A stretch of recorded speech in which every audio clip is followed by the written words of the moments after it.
Chapter 3. I was 12 years old when the wall began. Podgorze, our neighborhood, was being walled up.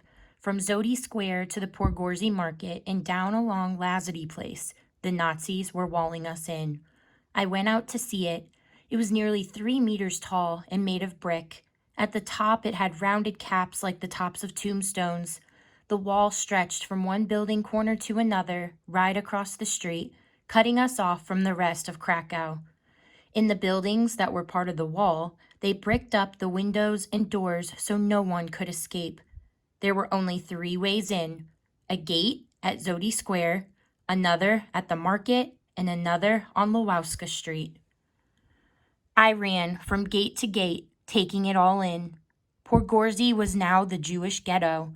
All the Poles there who weren't Jews had to move out, and all the Jews who lived outside the ghetto in Krakow had to move in.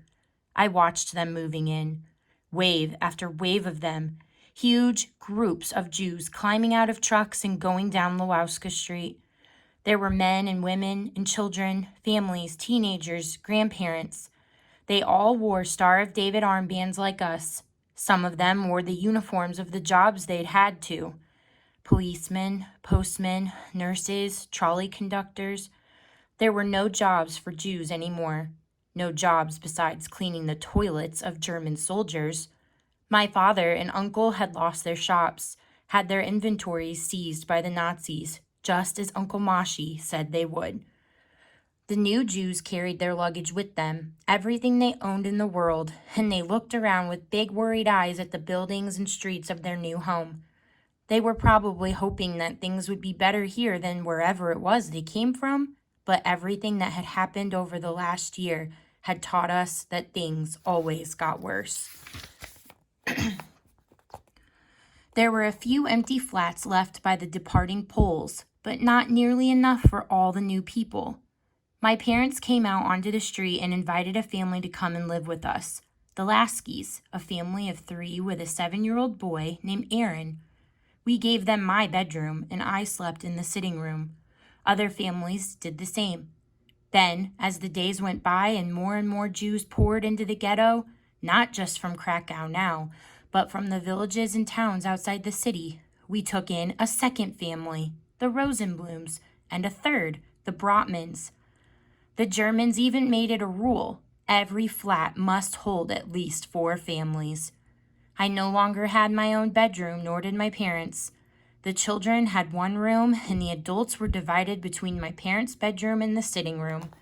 Only the kitchen was shared by all. There were 14 of us in a flat that had been cozy for 3. All I ever wanted to do was get out of the house and go play with my friends. It was far too crowded at home. But my parents wouldn't let me go outside for fear I'd be taken up in a work gang. Any time the Germans had work to be done, like scrubbing toilets or helping build the wall, they grabbed Jews off the street to do it. Father was taken all the time, sometimes Mother. The Nazis even took people out of the ghetto to work elsewhere in Krakow. Sometimes they never returned. This will all be over by summer, my father told us. We'll just have to make do until then. He was my father, and I wanted to believe him, but I wasn't so sure anymore. It was January 1941.